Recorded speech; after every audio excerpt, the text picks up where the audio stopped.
Hindi natin kinukonsente yan. Walang pangungonsinti dito.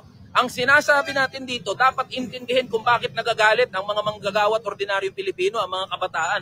Bakit ang bilis hulihin kapag mga ordinaryo? Bakit ang bilis hulihin kapag mga manggagawa?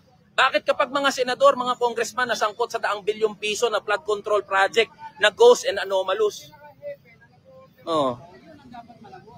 So yan ang binabanggit natin dito, kaya nag-a-assist tayo dito. Huwag niyong ilihis ang issue, ha. Huwag niyong ilihis ang issue. Sinasabi niyo si Eli nangungunsinti ng mali, nangungunsinti ng karahasan. Sige, puntahan natin yung karahasan. Hindi ba mas marahas ang ginagawa sa atin ng mga gago, ng mga politiko, mga congressman at mga senador na nangungurakot ng daang bilyong piso?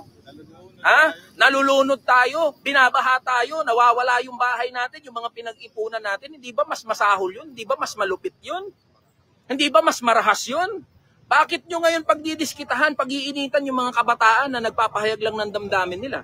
Bakit nyo pagdidiskitahan at pag-iinitan yung mga ordinaryong Pilipino, yung mga manggagawa?